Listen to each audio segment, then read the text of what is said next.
agreements between Jordan and Israel and Egypt and Israel, the citizens, the people of both countries are not friendly, have not friendly attitudes towards Israel. So having, especially now, because of the Daesh, because of the war in Syria, having a very close cooperation between intelligences of Jordan, Egypt, plus Saudi Arabia and some countries who didn't recognize Israel.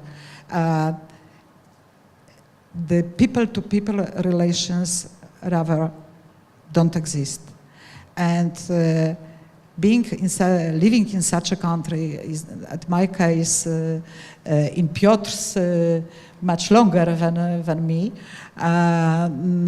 It's a very specific and very unique experience when you are realizing how this tiny country, very small country, being almost every day at the headlines, not very friendly headlines in the world newspapers, how hard its diplomacy have to work to preserve this fragile stability.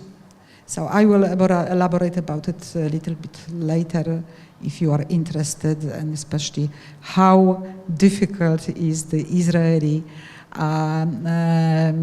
situation between two powers. One is global and is a constant ally of Israel, I mean the USA, and the other which pretends to be a global power and is very important for Israel stability also, I mean Russia, taking into account that there are 1.5 million of Russian-speaking people living in Israel, half of them having double citizenship, and hundreds of thousands of them voting in Russian elections. So I will quit for a moment. Well, first of all, thank you very much. Ladies and gentlemen, I feel also, personally, I have been a little bit remiss because in presenting the ambassador, I presented only a few fragments of her formal curriculum vitae, but I may say in my capacity as the director of the Israel Council on Foreign Relations, I perhaps should send her out of the room because I don't want to cause her to feel any embarrassment in front of this audience that she has done extraordinary things to promote relations between our two countries, and I may say she took them to, I could say, dizzying levels, but I think to this day people remember with tremendous gratitude, not only of course her success as a diplomat and the vital work that she did, but also her candor in dealing with a society, as she explained very eloquently, had very mixed feelings about the historical relationship between Jews and Poles,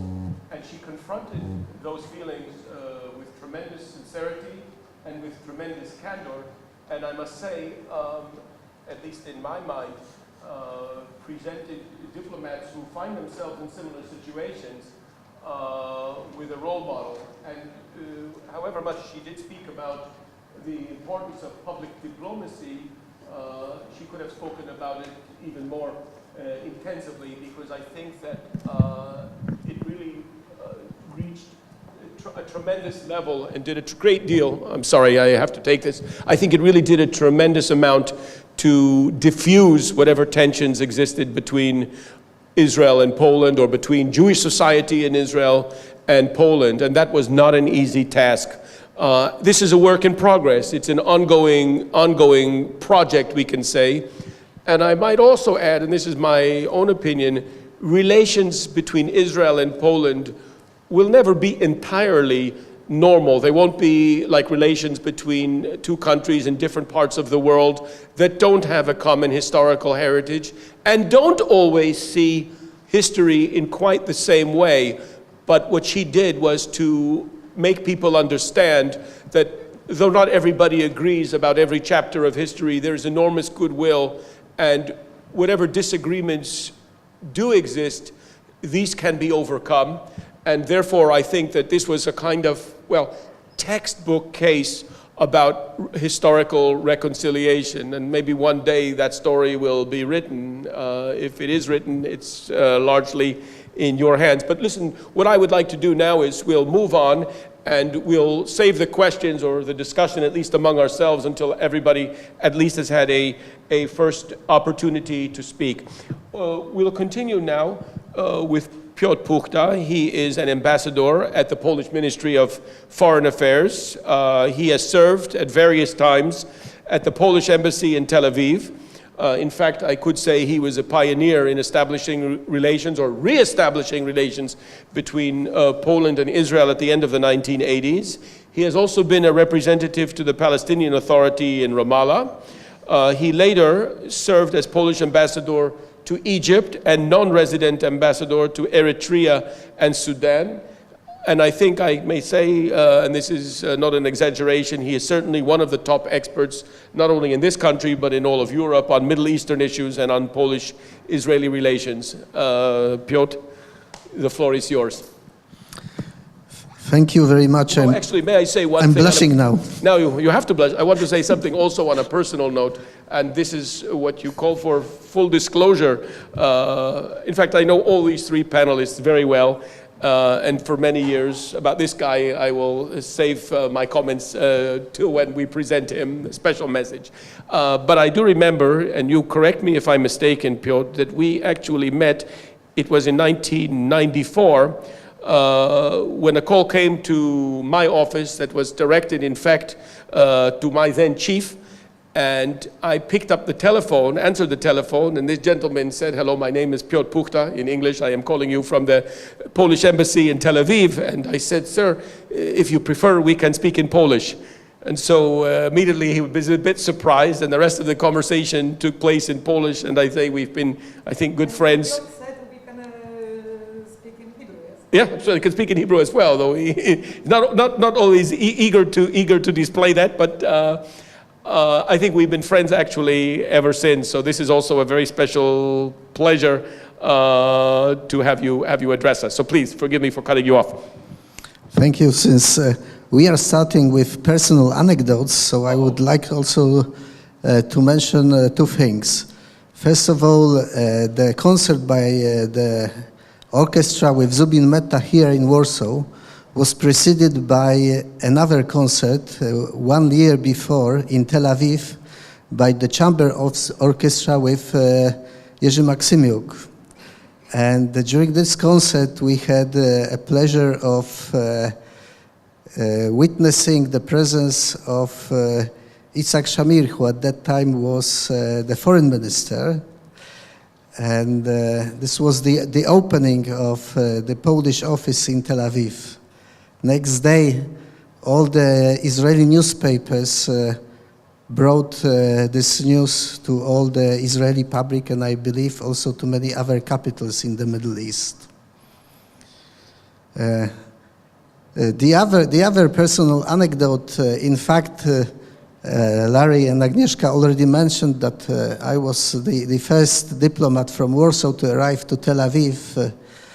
And I would like to confirm here that the lack of knowledge between and the lack of information between the two countries was striking. Just to give you an example, every diplomat before going to the posting has obligation to read the recent reports by the embassies in relevant countries. The report that I could read in Warsaw before going to Tel Aviv at the end of the 80s was dated 1967.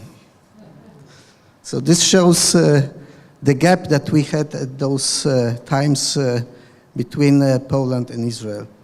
But coming back to the topic that we have on our agenda today, I believe we should speak about Israel and the Middle East as one of the focal points of our conversation.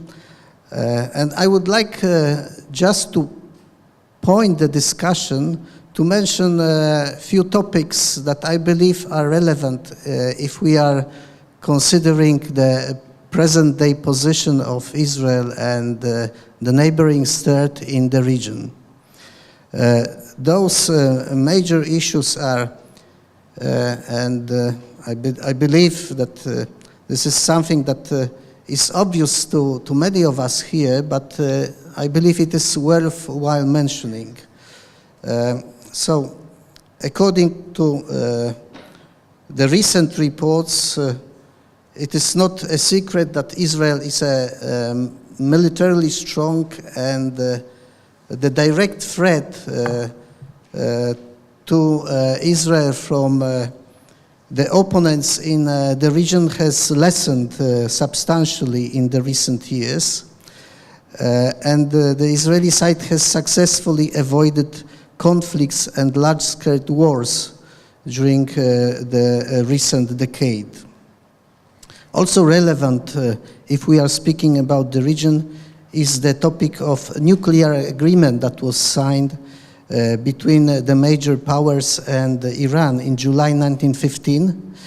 And this agreement has postponed the materialization of Iran's nuclear potential.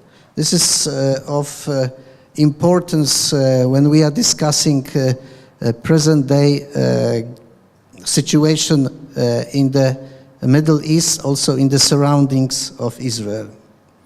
Also, a very important factor that is somehow forming the situation all around the region is the conflict between the Sunni Arab world and the Shia radicalism.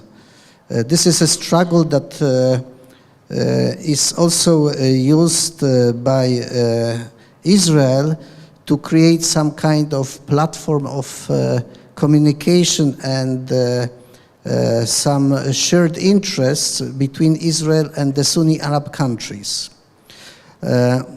Last but not least are also the important developments created by energy discoveries that somehow bolster the Israeli economy and are also likely to improve the relations between Israel and the countries of Central and Eastern Europe.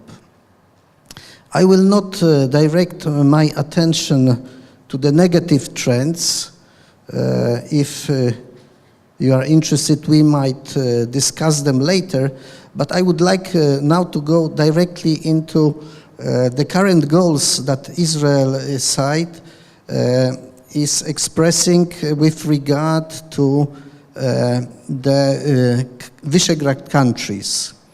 It is not a secret that in a couple of days we will have first time ever meeting of the prime ministers of the Visegrad country with the Israeli prime minister, and I believe that discussion of those issues is relevant to the agenda that we have on our today's meeting. So if we take into consideration the situation that Israel enjoys right now on the international political scene, it is of Israeli, one of the Israeli priorities is to strive and to rebuild regional networks of alliances and cooperation that Israel enjoys. Also considering the situation in the UN system. As you probably know, Israel is now striving to get rid of, as the Israeli public and the Israeli authorities believe, automatic anti-Israeli stance at the UN. In order to achieve those goals, the government of Benjamin Netanyahu is seeking to consolidate its regional alliances with Saudi Arabia, the United Arab Emirates, and Egypt, as well as Jordan. And here we are entering also a new era that Israel is enjoying with the present US administration. In fact, President Trump, with his first visit and regional tour to Riyadh, to Jerusalem, express the American support for this type of contacts, as well as expressed his ambitions to bring peace between Israel and the Palestinians, however, with an unconventional approach to traditional diplomatic instruments. It is important to note this. What is preventing right now Israeli side to achieve those goals that I just mentioned is what the Israelis believe is the stance by the European Union. Israeli side believes that the stance of the EU and majority of its member states, which unlike the US criticize Israeli settlements policy in the occupied territories, and recognizes the emergence of the two states as the only possible conclusion of the peace process, constitutes a kind of obstacle to the fulfillment of those plans. And according to the Israeli evaluation, after Brexit, after exit of Great Britain from the EU, those trends will be further strengthened, and both Berlin, Paris, and Brussels will seek to use the Middle East peace process as a tool to distance themselves from the US Middle East policy. So what is the solution for the authorities in Jerusalem?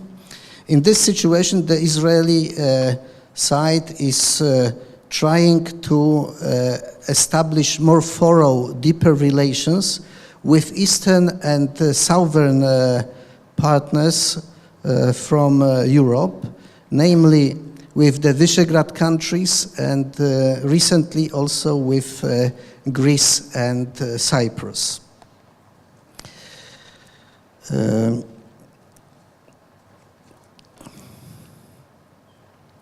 So, if this is the stance, in the near future, we should expect more extended and deepened cooperation, dialogue, political dialogue, and offers from the Israeli side to enhance cooperation with the Visegrad countries.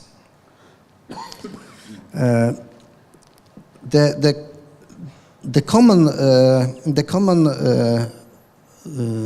forms of cooperation that are right now being discussed are, as already Larry mentioned, spheres of innovative industries, especially exchange in the area of startups and cybersecurity. Those areas will play important role in bringing closer the countries, the V4 countries and Israeli partners. Another area of convergent aims and goals is the cooperation against terrorism, anti-Semitism, and hate speech. This is something that is of interest for both the Visegrad countries and for Israel.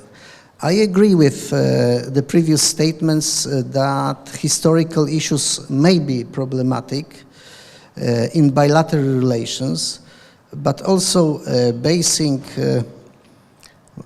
my evaluation, my assessment on the long road, the distance that we have already covered in bilateral relations between Poland and Israel, as well as between other countries of Central Europe and Israel, I believe that those issues, not taking them off the agenda, will be somehow solved in a friendly and mutually understanding way.